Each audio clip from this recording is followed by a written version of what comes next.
एके news में आपका एक बार फिर से स्वागत है। चलिए जानते हैं देश और दुनिया की तमाम महत्वपूर्ण और काम की खबरों को फटाफट अंदाज में। चलिए दिल्ली विधानसभा चुनाव से जुड़ी कुछ महत्वपूर्ण खबरों पर सबसे पहले नजर डालते हैं। आपको मिल रही हैं 55 सीटें, अगर महिलाएं सहयोग करें तो। अरविंद केजरीवाल ने किया बड़ा दावा।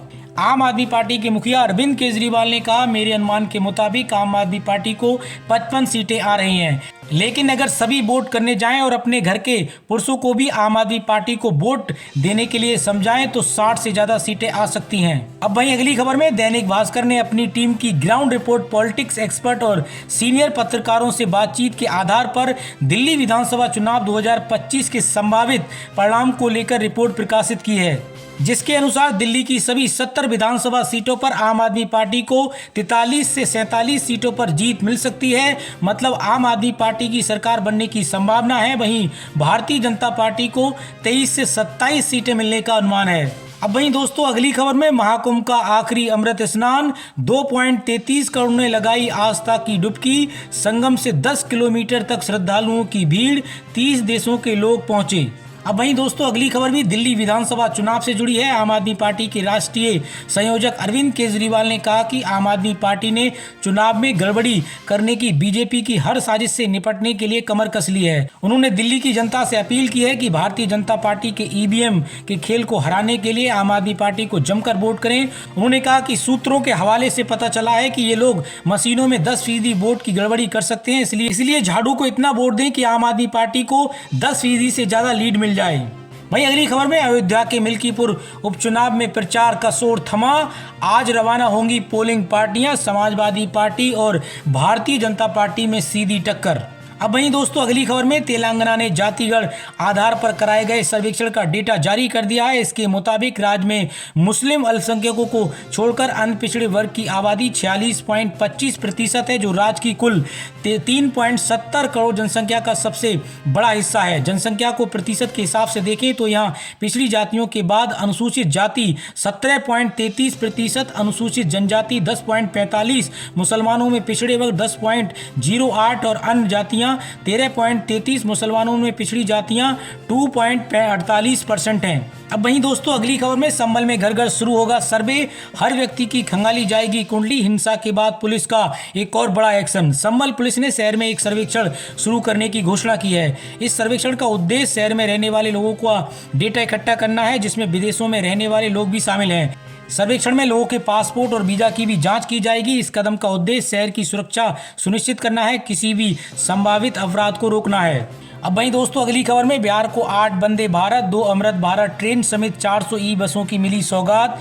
केंद्रीय बजट 2025 में बिहार को परिवहन क्षेत्र में ऐतिहासिक सौगात मिली है।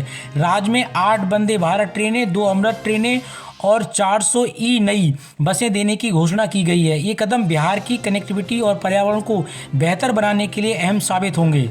अब वहीं दोस्तों अगली खबर में बजट 2025 में वित्त मंत्री निर्मला सीतारमण की ओर से टैक्स राहत के ऐलानों के बाद अब मिडिल क्लास की निगाहें 7 फरवरी पर टिकी हैं। शेयर बाजार का भी अगला ट्रिगर काफी हद तक इसी पर निर्भर है। दरअसल शेयर बाजार और मिडिल क्लास का अगला फोकस भारतीय रिजर्व बैंक की आरबीआई मॉनेटरी पॉलिसी एमएससी की बैठक पर है, जो 5 से 7 फरवरी को होने जा रही है। बजट के बाद अब उम्मीद जताई जा रही है कि पॉलिसी इंटरनेट रेट पर फैसला लेगी। बता दें कि आरबीआई की ये बैठक वित्त वर्ष 2024 की आखिरी बैठक होगी। बता दें कि केंद्रीय बजट 2024 में टैक्स में छूट करके देश में एक बड़े वर्ग को बड़ी राहत दी गई है। 1 फरवरी को वित्त मंत्री निर्मला सीतारमण ने अपने बजट भाषण में 12 लाख रुपए तक की आय को टैक्स फ्री करने की घोषणा की है। अब वहीं अगली खबर में महाकुंभ भगदड़ पर सुप्रीम कोर्ट का सुनवाई से इनकार, इलाहाबाद हाई कोर्ट जाने को कहा।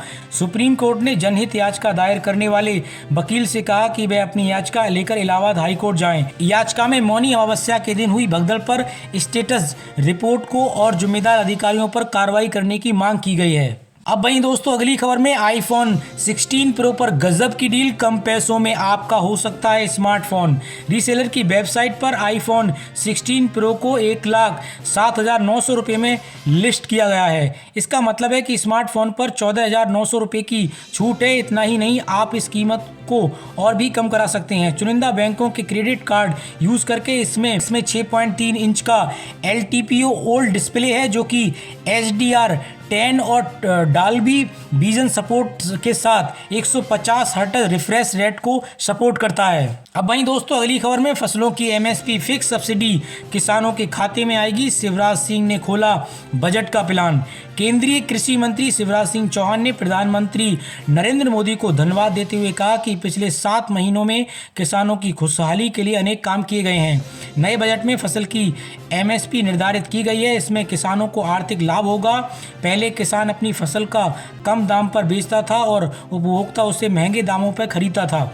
अब नई एमएसपी के तहत उस अंतर को कम करने का प्रयास किया गया है। फसल की सब्सिडी सीधे किसानों के खाते में डाली जाएगी, इससे उनके घरों में खुशहाली आएगी।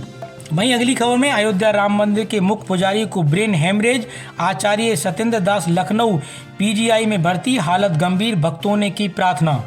अब वहीं एक और खबर दिल्ली विधानसभा चुनाव से जुड़ी है। फलौदी सट्टा बाजार में अरविंद केजरीवाल के भाव 120 से 150 पैसे। चुनावों में सटीक अनुमानों के लिए कुख्यात हो चुके फलौदी सट्टा बाजार में 3 फरवरी 2025 की शाम को अरविंद केजरीवाल पर सौदे 120 से 150 पैसे हो रहे हैं। दिल्ली के पूर्व मुख्यमंत्री व नई दिल्ली के विधायक अरविंद केजरीवाल साल 2025 में नई दिल्ली सीट से चुनाव लड़ रहे हैं। अब वहीं दोस्तों अगली खबर खेल जगत से जुड़ी है। 5 मैचों की T20 सीरीज का समापन हो चुका है और अब बारी है 3 मैचों की वनडे सीरीज की। भारत और इंग्लैंड के बीच खेली जाएगी। इस वनडे सीरीज की शुरुआत 6 फरवरी को होगी और टीम इंडिया जीत के साथ शुरुआत करना चाहेगी। T20 सीरीज में इंग्लैंड को 4-1 से हराने के बाद भारतीय टीम के हौसले बुलंद हैं, लेकिन वनडे प्रारूप में काफ़ी कुछ बदल जाता है और इंग्लैंड भी वापसी की पूरी कोशिश करेगा। जॉस बटलर की टीम के खिलाफ भारतीय रोहित शर्मा की कप्तानी में पहला वनडे मैच नागपुर में खेला जाएगा। वनडे सीरीज में टीम इंडिया के स्टार प्लेयर्स खेलते हुए नजर आएंगे, जिसमें रोहित शर्मा, शुभम गिल, विराट कोहली, श्रेयस अय्यर, केएल राहुल, ऋषभ पंत, मोहम्मद शमी, रविंद्र जडेजा जैसे खिलाड़ी शामिल हैं। इंग्लैंड को पहले मैच में हराने के लिए भारत को अपनी बेस्ट अंतिम 11 के साथ उतरना होगा। अब वहीं दोस्तों अगली खबर में राज्यसभा में विपक्ष के नेता और कांग्रेस अध्यक्ष मल्लिकार्जुन खड़गे ने कहा कि 29 जनवरी को महाकुंभ में हुई भगदड़ में मारे गए हजारों लोगों को मेरी श्रद्धांजलि। राज्यसभा के सभापति और उपराष्ट्रपति जगदीप धनखड़ ने उनके बयान को हजारों लोगों की मौत वापस लेने को कहा। जवाब में खड़गे ने कहा कि ये मेरा अनुमान है, अगर आंकड़े सही नहीं है तो सरकार को बताना चाहिए कि सच्चाई क्या है। मैंने किसी को दोषी ठहराने के लिए हजारों नहीं कहा, लेकिन कितने लोग मारे गए ये जानकारी तो दीजिए। अगर मैं गलत हूं तो मैं माफी मांग लूंगा। असल में महाकुंभ में 28 जनवरी को मौनी अमावस्या के अमृत स्नान के पहली रात करीब 2 बजे भगदड़ मच गई। यूपी सरकार ने 17 घंटों के बाद 30 मौतों और 60 लोगों के घायल होने की बात कही। अब वहीं दोस्तों अगली खबर सोना चांदी से जुड़ी है। सोना ऑल टाइम हाई पर, चांदी सस्ती हुई। 10 ग्राम गोल्ड 618 रुपये महंगा होकर 82,704 पर पहुंचा। 34 दिनों में 6,542 रुपये चढ़ा दाम। वहीं आगे रुपया रिकॉर्ड ऑल टाइम लो पर आया। डॉलर के मुकाबले 67 पैसे गिरकर 87.29 पर पहुंचा। विदेशी वस्तुएं महंगी होंगी। अब वहीं दोस्तों अगली खबर में दिल्ली विधानसभा चुनाव के लिए प्रचार पर रोक लग गई है और अब 5 फरवरी को वोटिंग होगी। इसके बाद 8 फरवरी को नतीजे आएंगे। अब ऐसे में सवाल है कि आगामी दिल्ली विधानसभा चुनाव में किस पार्टी की सरकार बनेगी, कौन बनेगा दिल्ली का अगला मुख्यमंत्री। हालांकि दिल्ली चुनाव को लेकर कुछ भी कहना मुश्किल होगा, क्योंकि अनुमान और हकीकत दोनों के बीच बहुत अंतर हो सकता है। अपने चुनावी अनुमानों के लिए जाना जाने वाला राजस्थान का फलौदी सट्टा बाजार अब तक खुद को 2 बार अपना ओपिनियन पोल बदल चुका है। अब दिल्ली विधानसभा चुनाव की तारीखों के ऐलान हुआ था तब फलौदी सट्टा बाजार ने सत्ताधारी आम आदमी पार्टी के लिए 37 से 39 सीटें मिलने का अनुमान जताया था। हालांकि चुनाव के ठीक 2 हफ्ते पहले सट्टा बाजार ने अपना अनुमान बदल डाला। नए अनुमानों के मुताबिक आम आदमी पार्टी के प्रति जनसंभावना में मामूली उछाल का संकेत मिलता है।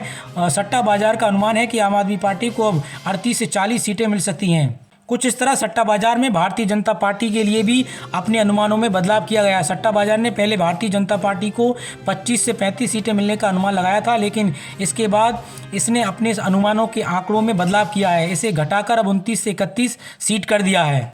भाई अगली खबर में मध्य प्रदेश में केंद्र को मिलेंगे 1.60 लाख करोड़ रुपए। इंफ्रास्ट्रक्चर पर खर्च होंगे 12,000 करोड़। 3 साल में बनेंगे 12 लाख पीएम आवास। अब आइए देश विदेश से जुड़ी कुछ बड़ी खबरों पर नजर डालते हैं। 10 साल में भारत बहुत बदल गया है। संयुक्त राष्ट्र महासभा के अध्यक्ष ने की जमकर तारीफ। संयुक्त राष्ट्र महासभा के अध्यक्ष फिलेमोन यांग ने भारत की जमकर तारीफ की। उन्होंने कहा कि पिछले एक दशक में भारत कई परिवर्तनों के साथ गुजरा है। उन्होंने भारत के तकनीकी और डिजिटल नवाचार की तारीफ की। फिलेमोन 4 से 8 फरवरी तक भारत की यात्रा पर रहेंगे। उन्होंने 2013 में बतौर कैमरून के प्रधानमंत्री के तौर पर भी अपनी भारत की यात्रा को भी याद किया। वहीं आगे उत्तरी कोरिया में बम विस्फोट, 9 की मौत, 15 लोग घायल, मरने वालों में 8 महिलाएं और 1 पुरुष। उत्तरी सीरिया के ओलेम्पो प्रांत में सोमवार को एक कार बम विस्फोट में 19 लोग मारे गए हैं, दर्जनों घायल हो गए हैं। न्यूज एजेंसी एपी के मुताबिक एलेम्पो के मनबीज शहर के बाहरी इलाके में खैतूर मजदूरों को ले जा रही कार में एक बम विस्फोट हुआ, जिसमें 18 महिलाएं और 1 पुरुष की मौत हो गई है। इसके अलावा 15 महिलाएं घायल हैं। अगली खबर में हिजबुल्लाह का पूर्व चीफ नसरुल्लाह दूसरी बार दफन होगा। ईरान की कब्र से निकालकर 23 फरवरी को लेबनान में होगा सुपुर्दे खाक। पिछले साल इजराइल के हमले में मारे गए हिजबुल्लाह के पूर्व चीफ हसन नसरुल्लाह को दूसरी बार 23 फरवरी को दफन किया जाएगा। नसरुल्लाह को इजराइल ने 27 सितंबर को लेबनान की राजधानी बैरूत में हवाई हमले में मार गिराया था। हसन का अंतिम संस्कार सार्वजनिक तौर पर किया गया था। न्यूज एजेंसी एएफपी के मुताबिक इससे पहले हसन को ईरान में सीक्रेट जगह पर दफनाया गया था। इस दौरान ईरान के सुप्रीम लीडर ने उन्हें विदाई नमाज भी पढ़ाई थी। टाइम्स ऑफ इजराइल की रिपोर्ट के मुताबिक हिजबुल्लाह को मौजूदा चीफ नईम कासिम ने टीवी पर दिए गए एक भाषण में तारीख की जानकारी दी। कासिम ने सुरक्षा का हवाला देते हुए महीनों तक नसरुल्लाह के अंतिम संस्कार नहीं होने की बात की है। इसी तरीके की काम की और महत्वपूर्ण खबरों के लिए आप एके न्यूज के साथ जुड़े रहिएगा। और आपको हमारे चैनल की वीडियोज कैसी लग रही हैं, कमेंट बॉक्स में अपनी कीमती राय जरूर दें।